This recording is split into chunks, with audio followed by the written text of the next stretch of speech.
Didi Fia amankwa tamaklenens memo ache na memo akwa abamra Adom TV Badwam so ye health tips na ye de ebro na wotwi mu nyina nkomo no ye home accident 5 minutes menche me doctor nso kire ya de yi titie ni ye pa na emwaye fasada no ma endpoint homeopathic clinic na daroma ene ye disa enkomwe dog enenso ye mu akwa ba me na ase eno abobbo so fine e de kire ye ne ye hweb management. They say assumption I too much. I say, and grand so pray. So, see, I say when you bring ye say no, but when you know a found no call. I then you better so manage fear. Now prevent like you manage a fear from accidents.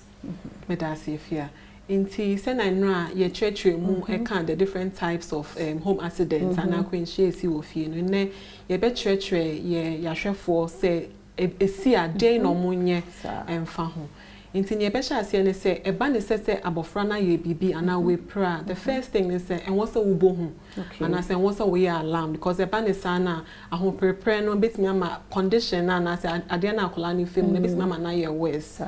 ye to su biom no so also rush ne call hospital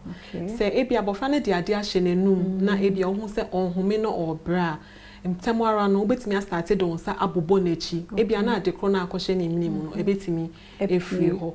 ena so wanum poison ana se chemical bia emma ne ngo emma ne no mtemwara no rush ne ko hospital no ho no ma de ma omo a ebetimi akọ etia poison kro na wanum no ena se ne ho hyehye to de bia na obeba na ye omo de nkuto ana garlic ayanyam ne niema eba ne sa timi ma omo enya infections and also so no ebia se na yebetimi ahwe omo afa no ebe ha adwen nti ye sure omo se sipa e ma omo ye mo nhehye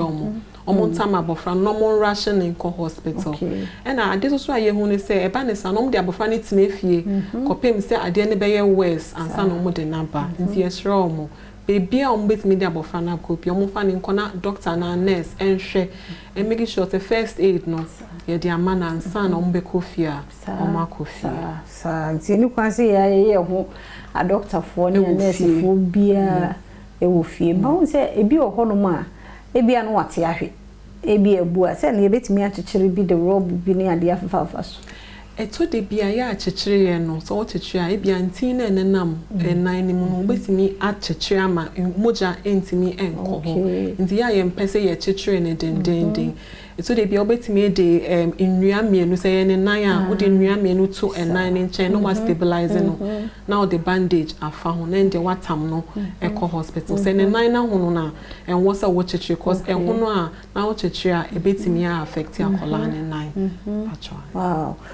nti se wakom mini bibia na odi bibia akɔhye na sumu kura no a eno so no gese ye de ba nti eno no eba ne sa na ya maye mfa yensa enka wo fie because dodo na awofo ne pese bia ode bibi ewura so ni but the more na odi ra na upia ama na kofom nti yes sure almost so hu ne sa mo fa ne mra ye won niema wo ho no ma yetimi di yi a emma problems emma